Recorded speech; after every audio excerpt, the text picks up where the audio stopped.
Tapos ito po nga po yung sa mga medical. Nasa 500. Kailangan pala pumunta ka muna ng ospital, ano? Opo. Para makuhanan ka ng medical. Opo, tapos nakita nyo na po yung result. Hindi po Kailangan din. mabalik ko na. Takay ko din sa amin, alak ko natin. Dito ka ho. Kaya naiiyak din nga po ako sa mga bata maliliit pa. Salamat po sa mga sponsor. Salamat po, salamat.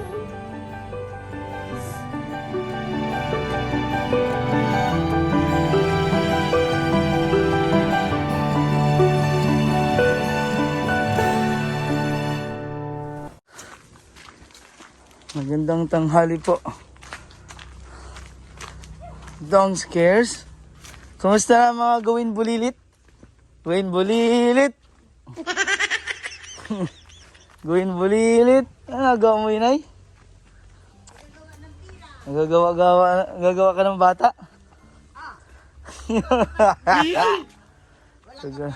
Gawin bulilit. Sino yun? Tingnan niyo po si Inayot, naka-lipstick pa. Galing ako sa meeting. Galing sa meeting. Arjen, Ano yan? nagawa ko suka. Ay wow, yung pala ang sikreto ni Inay, nalaman niyo na po oh. Yes. Mayroong tubo. Binibenta niyo po yan, Inay? Opo. Ay, kulang pa ang ingredients. Ano pang kulang yan? Kulang pa ng sugar. Kulang pa. Ay wow, oh, mabili po kayo ng suka. Ang bagong business ni Inay. Matagal ng business. Yun pala ang sikreto po. So alam niyo na. Opo. Sabihin na ni Inay yung bakit masarap ang kanyang suka. Siyempre. Dahil yon sa... Sa Ano ito yun ay? tubo. Yun, tubo. Gawin bulilit, gawin bulilit. Gawin bulilit. Pasok. Ayun. Sama na ugali. At tanongin natin po si Shasha, nakakuha na daw po siya ng business permit. Kung paano ang pagproseso ng business permit. Yan. Gawin bulilit. Ayan, kasabi natin si Shasha.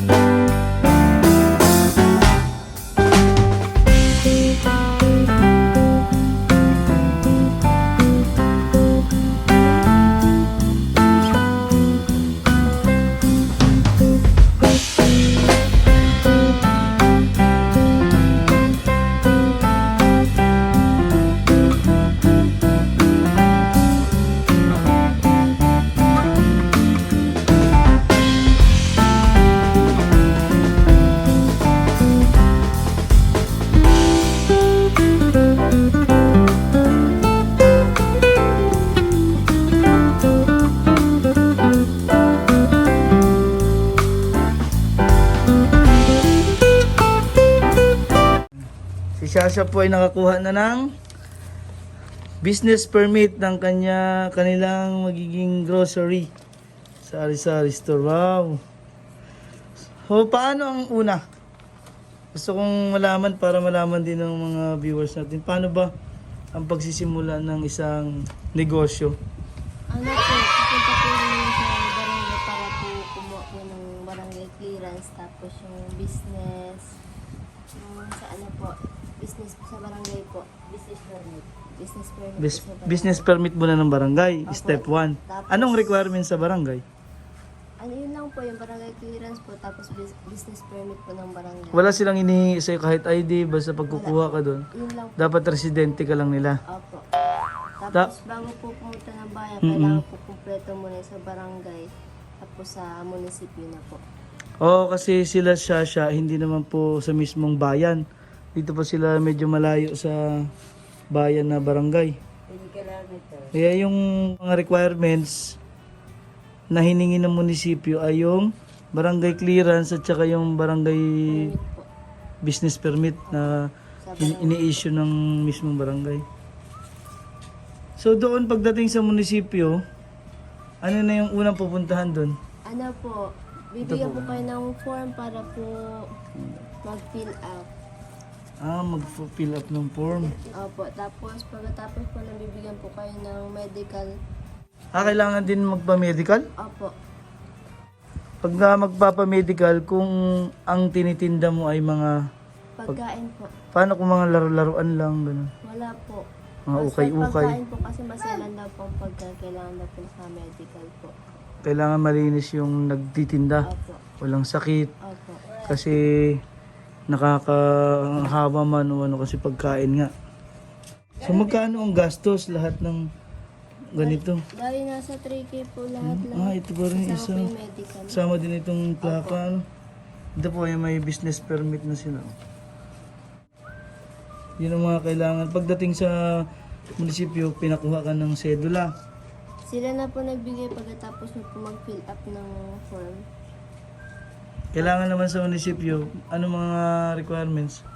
Ano po, kailangan po sa munisipyo yung mga assessors, tapos yung business ano po sa loob, lalakarin niyo po, tapos ito ano po, magpapamedical pa nga po kayo, magpapakuha po kayo ng mga ano yun sa medical, ihi at dugo sa hospital po. Tapos hintayin niyo na po yung ano, yung resulta po. Tapos babalik po kayo sa kanya, tapos bibigyan po ulit kayo ng form para po mag-fill up. Pagka napila pa na yung form, Tapos ano po, punta na po kayo doon sa loob para po magbayad ng mga babayaran po. ng mga... Ng mga fire. Sa mga fire, may ganun pala. Opo, Ang bayaran yung fire. 500. 500 sa fire. Opo.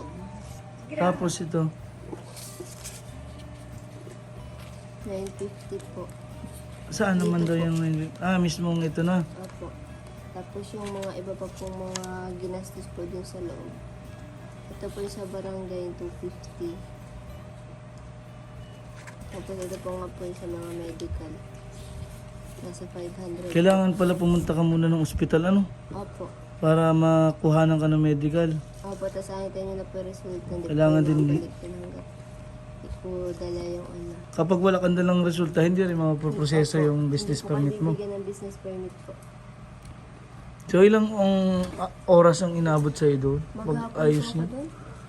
Maghapon ka? Pumunta po ko alas 8, pinapawin na po kayo mga alas 5 na po. Ganun din pala kahaba ang proseso ng pagkuha ko ng business permit. Hanggang 20 na lang po yan. Ang Ang kuhanin po. pag hindi nakakuha, Matatagalan po kayo ng pagbibigay po ng ganito ata. kasi kailangan ko rin pong kumuha dahil meron kaming ibubuksang ihawan. Opo. Dahil yung ihawan po na yan, may nakakita kami na tutulungang pamilya para po magtinda doon. Para mabigyan pala ng trabaho yung mga nawalan po ng trabaho. So kailangan pala ayusin ko agad kasi hanggang Kasi mas madali 20s. pa po ngayon kung kasi matatapos po yung ano nila.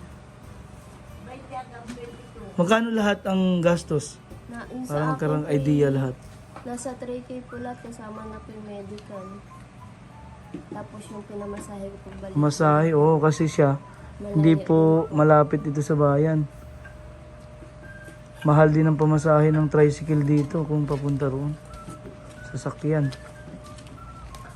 Yun po ang proseso ng mga kukuha ng mga bagong negosyo. Yun po ang kailangan. Kasi pag wala daw po kasi papasara daw po ang tindahan.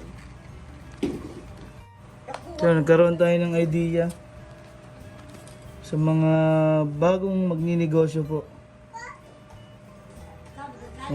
Depende naman siguro yan sa bayan kung gaano kabilis magproseso. Opo. Pero ngayon, hanggang 20 lang dito sa bayan na Opo, hanggang 20 na lang po. malungkot na po dito sa lugar ni Inay. Wala nang pananim nung nagkasakit siya.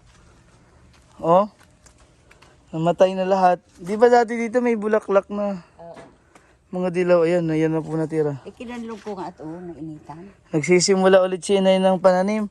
Anong itinanim mo dito, Inay? Sili, Ito, maganda to, Ano? ginger, luya, Luya. Itong maliliit pa. sili. Wow, may sila ulit bago. Kung masipag ka talaga, marami kang business, Inay? Tingnan mo, may gawa si Inay na suka. Magkano, Inay, yung inano natin kanina? 25. 25 isang ganon? Mura, Makabili nga na matikman. Hindi ka pa po natitikman yung Pag umano suka ni Inay. ito na ang gawa ko doon, at padalanta. Yan po ang sikreto ni Inay. meron siyang tubo Ito mo na. na nilalagay. Ah, tanim mo rin lang yun, inay? Ay, ikaw lang yung kanad doon ako humingi. Nasa yung tubuhan mo daw? Puntahan natin. Yan oh.